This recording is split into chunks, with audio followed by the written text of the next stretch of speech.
तो यहाँ पे चैप्टर में 3 चीज़ें टोटल दिया हुआ है, लाइट, परावर्तन तथा अपवर्तन। सबसे पहले हेडिंग लगा देते हैं लाइट को और लाइट के बारे में पढ़ते हैं। ठीक है, तो लाइट क्या है? तो अगर मैं आपसे पूछूं जो आपके कमरे में सीएफआर या ट्यूबलाइट लगी है या बल्ब लगा है वो इस समय आपको क्या दे रहा है, तो आप कहोगे सर सिंपल है, एक हमें लाइट दे रहा है। तो अगर मैं पूछूं कि वो लाइट क्या है तो आप लोग दिमाग में सोचोगे कि कुछ ना कुछ तो मतलब ऐसा है जिसे हम टच नहीं कर सकते, मतलब फील हो रहा है, कुछ ऐसा है, दिखाई दे रहा है, लाइट है बस। तो इस चीज़ को फिज़िक्स में एनर्जी कहा गया है कि जिस चीज़ को आप जान तो रहे हो, उसका प्रभाव देख सकते हो लेकिन आप बयान नहीं कर पा रहे हो, तो उसको एनर्जी कहते हैं। ठीक है, क्या आप कभी हाथ में लाइट को ले सकते हो, ले जाके एक दूसरे से दूसरी जगह रख सकते हो? नहीं। तो ये लाइट एक प्रकार की एनर्जी है। और लेकिन अगर पेपर में आ गया तो प्रकाश एक ऊर्जा है, इतना लिखने से काम नहीं चलेगा। तो आइए आगे थोड़ी अपनी परिभाषा को बनाने के लिए एक उदाहरण में चलते हैं। तो मान लीजिए ये आपका रूम है, रूम में फर्स्ट कंडीशन है कि आपका बल्ब है, ये एक बॉल रखी है और आप खड़े हैं और इस समय जो बल्ब है ये ऑन है। तो अगर इस समय बल्ब ऑन है तो यहाँ पे आपको बॉल दिखाई दे रही है। लेकिन सेकंड केस में क्या है, जब आपका ये बल्ब ऑफ है तो आपको जो बॉल है वो दिखाई नहीं दे रही है। तो इसका ये मीनिंग निकल के आ रहा है कि लाइट के कारण हम चीज़ों को देख सकते हैं, मतलब अगर लाइट ना हो तो हम चीज़ों को देख नहीं सकते हैं। तो यहाँ पे मतलब ये लाइट हमारे आँखों में कुछ ऐसा करती है जिससे कि हम लोग चीज़ों को देख सकते हैं। तो रियली में होता क्या है, इस बल्ब से लाइट निकलती है। जैसे मान लीजिए ये बल्ब है और ये बल्ब इस समय ऑन है और यहाँ पे ये एक बॉल रखी है और यहाँ पे आप खड़े हैं। ठीक है, तो ये अगर रेस यहाँ से निकली, यहाँ से लाइट की रेस निकली और वही रेस बॉल से टकराकर, याद रखिएगा वही रेस निकलकर आपके आँखों से टकराती है। ठीक है, तो आपको वो बॉल दिखाई देगी। अब ऐसे बहुत सारी रेस रहेंगी, बहुत सारी, और पूरी तरीके से आपके आँखों में आएंगी तो आपको पूरी बॉल दिखाई देगी। इसीलिए जब लाइट हल्की आती है तो चीज़ें भी हल्की दिखाई देती हैं। तो यहाँ पे आप अपनी नोट्स में फर्स्ट हेडिंग डाल लीजिए, प्रकाश, चैप्टर का नाम अच्छे से डाल लीजिए और मैं जो बोल रहा हूँ उसको लिखिए। प्रकाश एक प्रकार की ऊर्जा है जो हमारी आँखों में संवेदना उत्पन्न करती है, जिसकी सहायता से हम वस्तुओं को देख सकते हैं। ठीक है, तो प्रकाश आप लोगों को समझ में आ गया। ये क्या है, ये एक प्रकार की ऊर्जा है। This is a energy.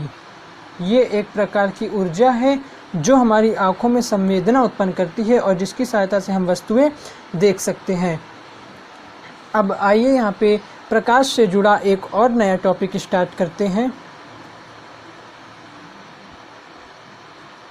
Properties of light.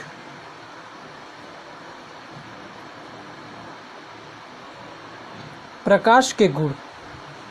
तो प्रकाश के बहुत ही छोटे छोटे गुण हैं तो जिनको कि आप लोगों को जानना चाहिए, क्योंकि ये आ सकता है और लोग पूछते भी हैं कि प्रॉपर्टीज़ के गुण, मतलब इसके जो लाइट की प्रॉपर्टी बताइए।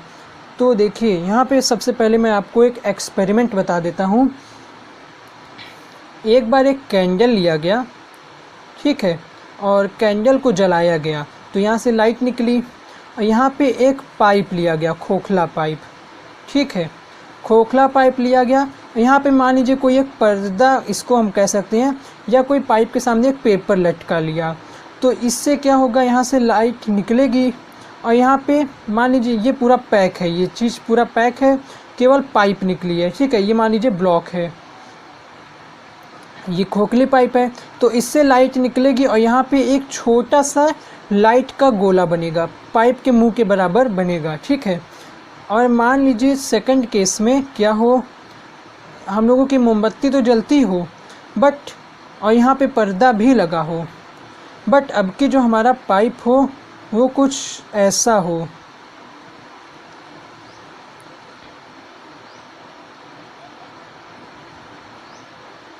ये कुछ ऐसा हो, तो लाइट यहाँ से निकल के यहाँ तो आएगी, कुछ कुछ यहाँ पे इसके इफ़ेक्ट तो आएगा, बट अब की यहाँ पे जो इमेज है वो नहीं बनेगी और यहाँ पे बन रही थी। तो इसका ये मतलब हो गया है कि जो लाइट है ये देखिए ये सीधी लाइन में गई है और सीधी बनी है, यहाँ पे गई सीधी और फिर यहाँ तक नहीं आ पाई।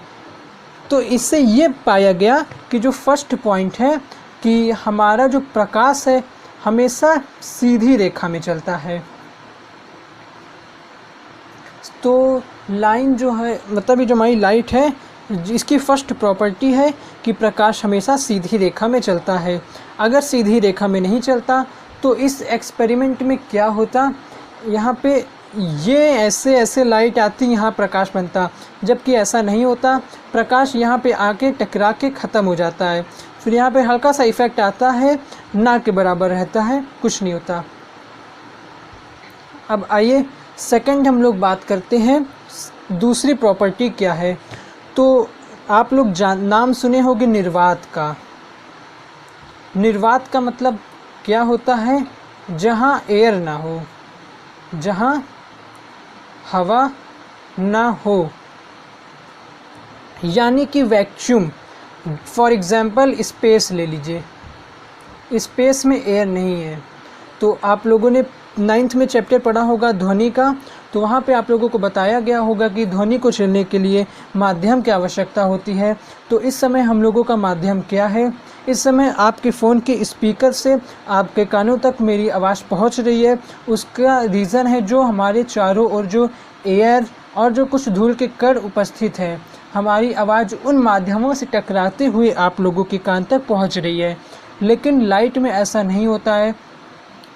आपकी जो हमारी जो आवाज़ रहती है वो निर्वात में नहीं चल सकती है, क्योंकि वहाँ पे कोई माध्यम नहीं होता है, ठीक है। लेकिन यहाँ पे क्या होता है, लाइट जो है निर्वात में चल सकती है, और वहाँ पे जो इसकी चाल होती है जिसे C से लिखते हैं 3 × 10⁸ मीटर प्रति सेकंड होती है।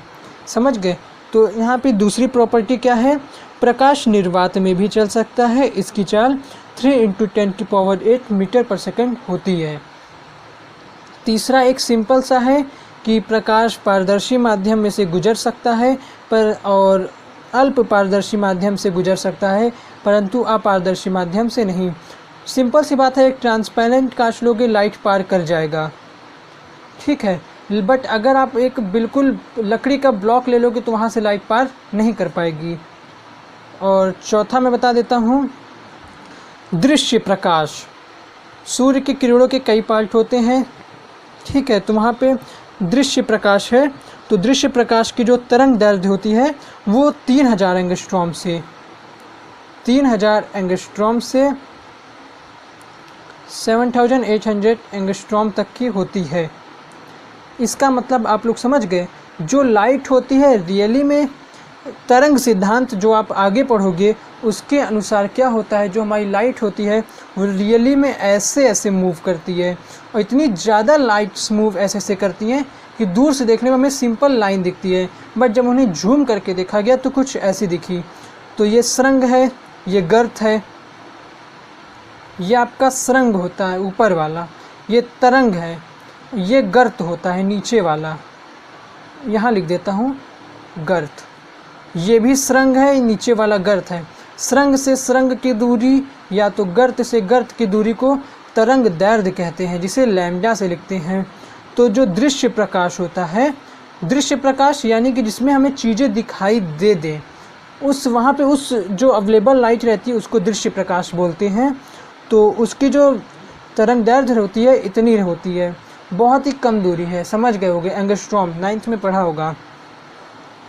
और जो पांचवी लास्ट प्रॉपर्टी है वो जान लीजिए, प्रकाश जो होता है हमेशा विद्युत चुंबकीय तरंगों इलेक्ट्रोमैग्नेटिक वेव्स की तरह चलता है, यानी कि जो लाइट है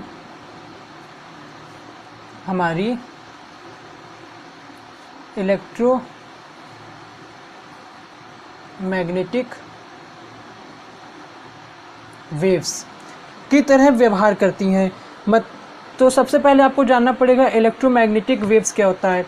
आगे चल के इसका चैप्टर पढ़ोगे तो मैं बता देता हूँ कि ये जो इलेक्ट्रोमैग्नेटिक वेव्स होती हैं, ये ना तो हमारे चुंबकीय क्षेत्र में यानी चुंबक के पास से निकालो या विद्युत क्षेत्र में, यानी कहीं करंट हो या मैग्नेटिक फील्ड हो, वहाँ से निकालो तो इन पर कोई असर नहीं होता। तो लाइट भी क्या है, वही है। चाहे लाइट को आप करंट के ऊपर से निकालो, क्या खुले तार में लाइट, लेज़र लाइट मारने से क्या कुछ हो जाता है? कुछ नहीं होता। तो वही एक पांचवा आपका गुण है। क्या लिखना है? प्रकाश हमेशा विद्युत चुंबकीय तरंगों के रूप में चलते रहता है, चलते हैं कुछ भी। चलिए स्टार्ट करते हैं अगली चीज़। प्रॉपर्टी ख़त्म हो गया, प्रकाश ख़त्म हो गया। तो यहाँ पे आपका प्रकाश ख़त्म हो गया बिल्कुल से। अब यहाँ पे थोड़ी एक जानकारी लिख लीजिए, नोट। यहाँ पे आपको दो चीज़ें आगे पूछा जाता है कभी कभी मल्टीपल चॉइस क्वेश्चन में, प्रदीप्त वस्तुएं और इनका एग्जाम्पल पूछा जाता है, अप्रदीप्त वस्तुएं। अब ये क्या है? तो देखिए, प्रदीप्त वस्तुएं जो स्वयं प्रकाश उत्पन्न करे, ठीक है, जो स्वयं, यहाँ पे जो स्वयं प्रकाश उत्पन्न करे,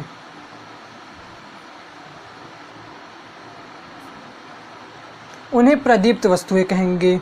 तो एग्जाम्पल के तौर पे देखा जाए तो इसका एग्जाम्पल बता देता हूँ। इसका एग्जाम्पल मैं यहाँ पे लिख देता हूँ। फॉर एग्जाम्पल सूर्य, सन, और आपका वैद्युत बल्ब, ये सब अपने से वो लाइट को उत्पन्न करते हैं।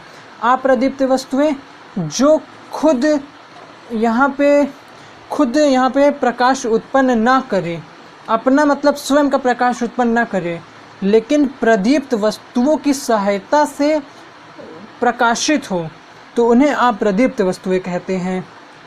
तो ये किनकी हेल्प से दोनों चमकेंगी, दोनों प्रकाश उत्पन्न करेंगी। ये स्वयं प्रकाश उत्पन्न करेगी और ये प्रदीप्त वस्तुओं की सहायता से। इसका एक एग्जाम्पल सोचिए।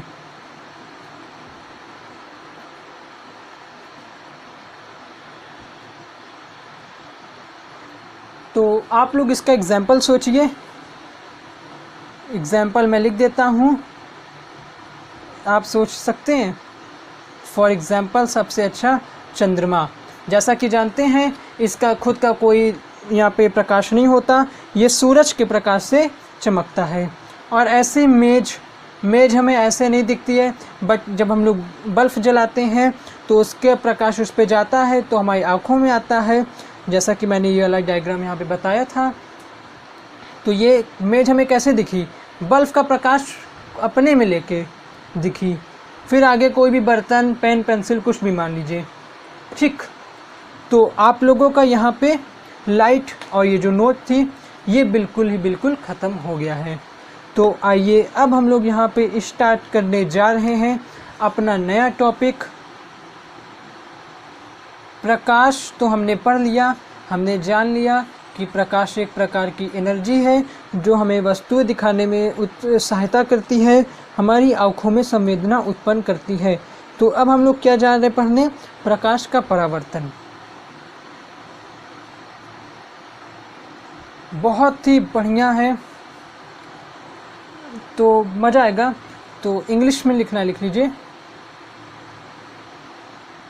Reflection of light. बिल्कुल एक नया टॉपिक आप लोगों के लिए, और मेरे ख्याल से आप लोगों ने कक्षा 8 में थोड़ा बहुत इसके बारे में जाना होगा, बट वहाँ पे ध्यान लगा के सब बच्चे नहीं पढ़ते और बताया भी इतने अच्छे से नहीं जाता है।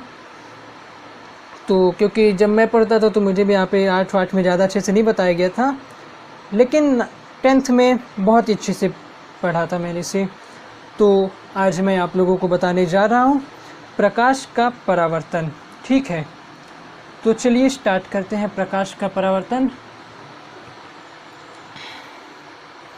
तो यहाँ पे हम लोग एक मिरर ले लेते हैं। मान लीजिए मैंने एक मिरर रखा है जो नीचे है ज़मीन में, ठीक। इस तल को पीछे वाला तल मानिए, ये आपका मिरर है। ये समझ लीजिए कि जहाँ पे अगर अब आपको लाइट चैप्टर में ऐसी लाइन दिख जाए तो वो चीज़ क्या है, आपकी कोई आपके यूज़ के लिए नहीं है। वास्तव में ये एक कांच है, मिरर, समतल दर्पण है, समतल है। अभी आपको बता दूंगा दर्पण कितने प्रकार के होते हैं, आगे वो भी बताना है। तो अभी ये समतल दर्पण है और एक प्लेन पारदर्शी कांच होता है, ठीक है, प्लेन पारदर्शी कांच होता है जिसके पीछे साइड, जिसको हम लोगों को पीछे का बनाना रहता है, तो उसके पीछे केमिकल या सिंदूर या तो चांदी का कलई कर देते हैं। यानी जैसे हमने ट्रांसपेरेंट कांच ले लिया, ऐसे ट्रांसपेरेंट कांच ले लिए, तो एक साइड में हम लोग पूरा उसको चांदी से कलई कर देंगे, यानी ऐसे से भर देंगे। इसका मतलब होता है कलई करना।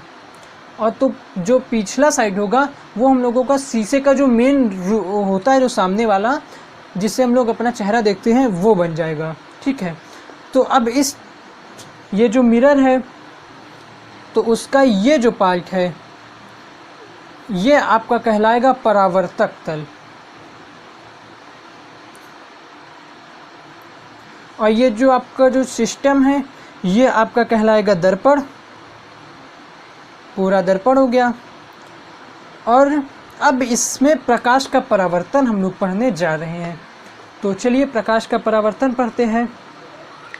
मान लीजिए कोई लाइट है, रेस, यहाँ पे बल्ब, कोई भी मान लीजिए कोई स्रोत से एक लाइट की जो प्रकाश है ऐसे यहाँ पे तिरछी गिरी, तो लाइट चैप्टर में जब भी अब कहीं भी ऐसे लाइट गिरे और जिस तल में गिरे वहाँ से एक सीधी रेखा खींच दीजिए। जहाँ पे लाइट गिरे और दर्पण को टच करे उस पॉइंट से दर्पण के बीच में या परावर्तक तल के बीच में सीधी खींचिए, 90 डिग्री का एंगल बने। और इस लाइन को हम लोग बोलेंगे अभिलंब, जो परावर्तक तल के लंबवत हो, अभिलंब। इसको इंग्लिश में नॉर्मल बोलते हैं और इसको सिंपली एन से भी प्रदर्शित करते हैं, ठीक है। तो जब भी कोई रेस लाइट की किरण गिरे तो आप सबसे पहले उस पॉइंट पर परावर्तक तल से 90 डिग्री पे अभिलंब खींचेंगे। ये आपकी प्रायोरिटी रहेगी, ये आपको करना ही करना है। तो प्रकाश का परावर्तन में देखा गया, जब समतल दर्पण पर कोई रेस गिरी तो वो अंदर नहीं गई, पीछे कहाँ जाएगी, तो ये कुछ ऐसे निकली, यहाँ से ऐसे परावर्तित हो गई। अब आप शीशे में चेहरा देखते हो, अंदर से जाके टकरा के आप आती है, तभी तो बनता है प्रतिबिंब आपका। तो यहाँ पे जब इतना कुछ हो जाए तो अब आप जानिए यहाँ पे एंगल हमेशा आप लोग किससे लोगे, नॉर्मल से नापोगे। तो ये है हम लोगों की आपतित किरण, ठीक है, आपतित किरण। इसको एंगल आई पढ़ेंगे। और ये है हम लोगों की परावर्तित किरण।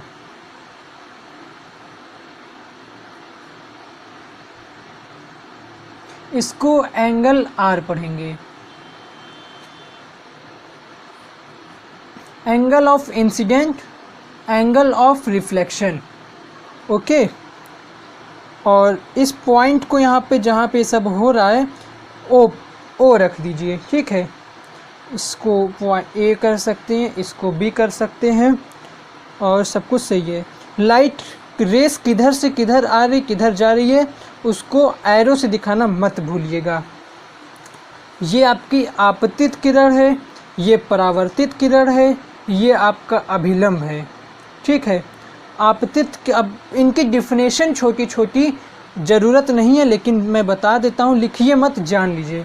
अब कोई पूछे आपतित किरण क्या है, तो आप बताइए प्रकाश की वह किरण जो परावर्तक तल पर आपतित होती है। आपतित होती है मतलब टकराती है, आपतित किरण कहलाती है। और जो परावर्तक तल से टकराने के पश्चात उसी माध्यम में वापस लौटती है, उस किरण को यहाँ पे परावर्तित किरण कहते हैं। यहाँ पे हमने माध्यम लिया, माध्यम का नाम लिया, तो माध्यम यानी जो एयर है चारों ओर इस समय, वो आपका माध्यम का काम करेगी। यहाँ पे इस समय चारों ओर एयर है, ठीक है। और एयर का यहाँ पे अपवर्तनांक अभी नया आगे मैं आप लोगों को बताऊंगा जब परावर्तन पढ़ाएंगे, अभी यहाँ ज़रूरत भी नहीं है, जाने दीजिए उसको।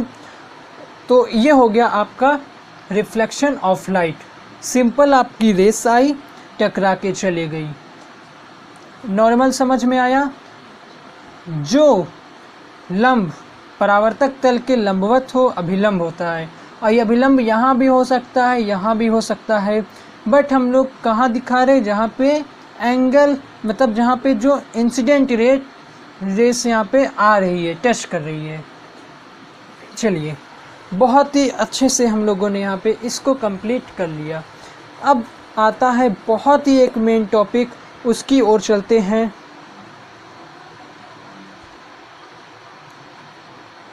Law of reflection.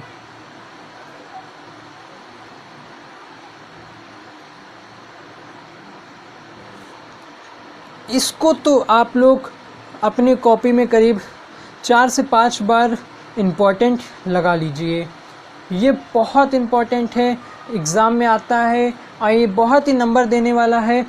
बहुत ही बेसिक जानकारी है, बहुत ही आसान है, लेकिन आगे आप लोगों को ये चीज़ याद रखना पड़ेगा, ठीक है।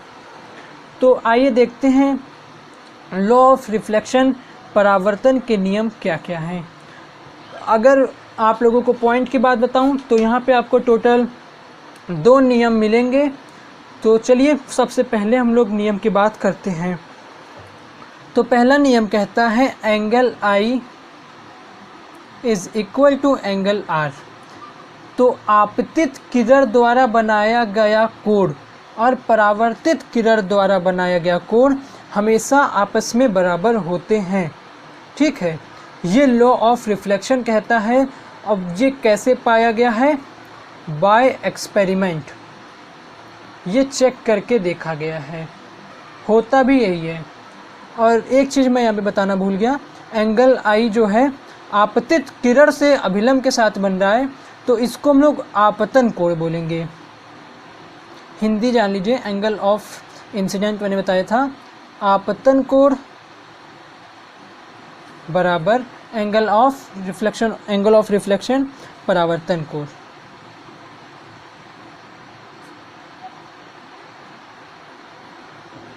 ये आपका पहला नियम है। चलिए दूसरा देख लेते हैं। आपतित किरण, अभिलंब तथा परावर्तित किरण तीनों एक ही तल में स्थित होते हैं। तीनों एक ही तल में स्थित हैं कि नहीं? देखिए, ये भी उसी तल में है, ये भी उसी तल में है, ये भी उसी तल में है, एक ही पॉइंट में है। और इस तल को आपतन तल कहते हैं। इस तल को हम लोग आपतन तल बोलते हैं। तो यहाँ पे क्या होगा, इसको लिखना पड़ेगा, लिख लीजिए।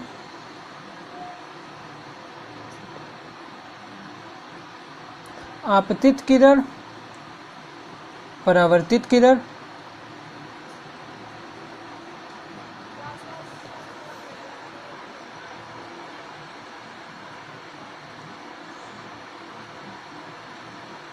तथा अभिलंब।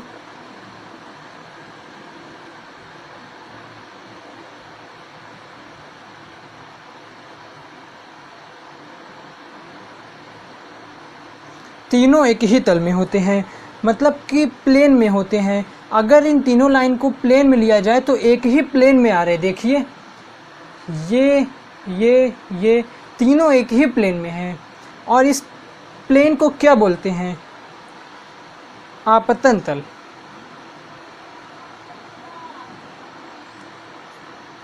ठीक है।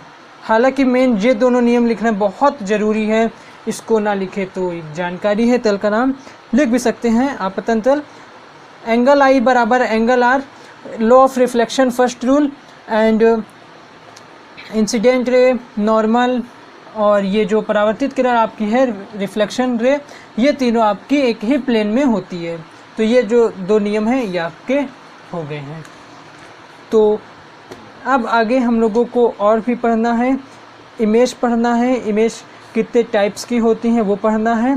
फिर मैं आप लोगों को बताऊंगा दर्पण का, मैं बताऊंगा कि दर्पण क्या होता है। फिर उसके बारे में बहुत अच्छी अच्छी चीज़ें जानने को मिलेगी।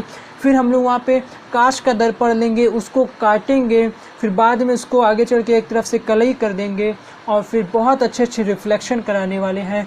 तो अगला लेक्चर बिल्कुल भी मिस मत करिएगा। तो चलिए अब मिलते हैं इसी तरह के एक और नेक्स्ट लेक्चर में।